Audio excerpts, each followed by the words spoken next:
Hi everyone, it's Trishna. So in a future video, I'm planning on talking about the 5 ways that you can reveal some of your blocks.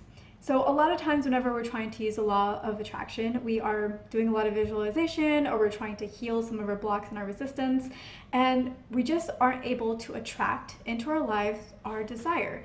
And we just think, if I could just figure out that one thing, that one block that seems to be holding me back, I could heal on that. I can let it go and I can manifest my desire and I could have everything that I want if I could just figure it out. So I'm going to be doing a video in the future on how you can figure out, how you can reveal what those hidden blocks are.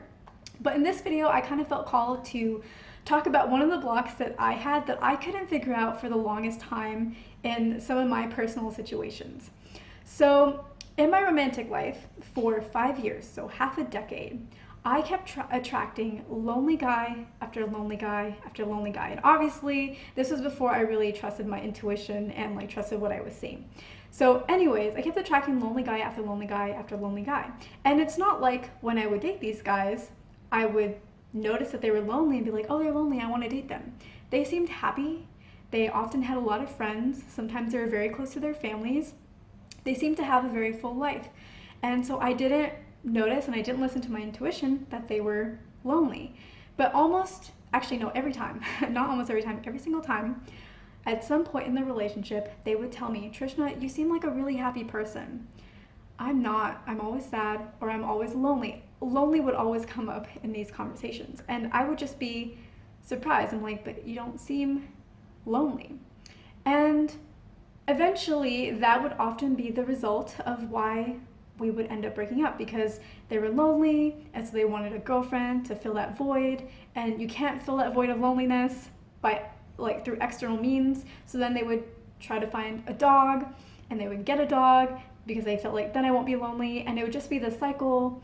And then we would break up or something like that, and then they would feel even more lonely, like, oh, you used to make me feel like I wasn't lonely anymore, and it'd just be the cycle, and eventually you have to break that cycle.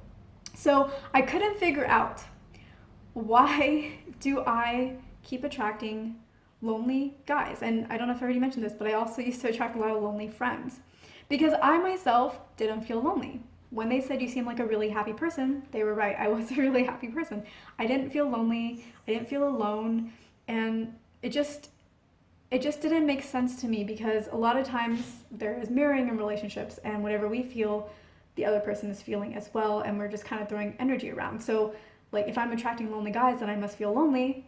But if I don't feel lonely, I shouldn't be attracting lonely guys. So it was just this puzzle that I didn't figure out until December of last year.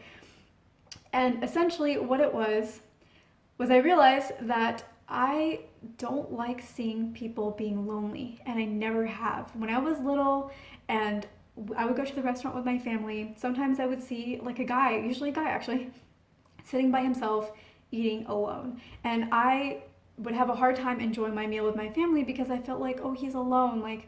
I just really felt for that person. Now as an adult, I don't really feel that way because sometimes I like to go out and eat alone by myself. It's not really a big deal to me. I travel for work, so a lot of times I am eating alone, or I am going to a movie alone, or I'm going to a show alone or something like that, or a comedy show or something like that, because I'm traveling by myself for work. So as an adult, I don't feel that way, but that longing, that need to be there for somebody who feels alone was very much present.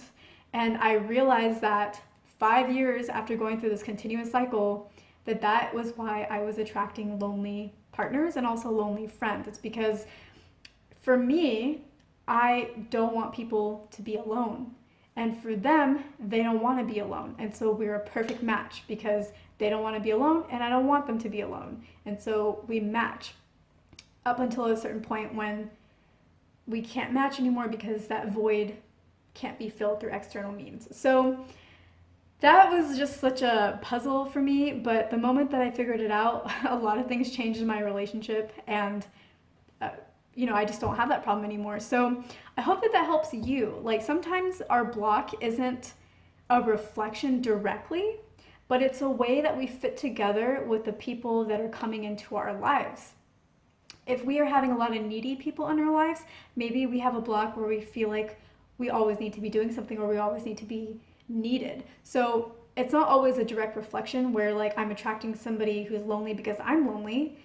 sometimes it's just the complementary energy that fits together. So I hope that this is helpful for you.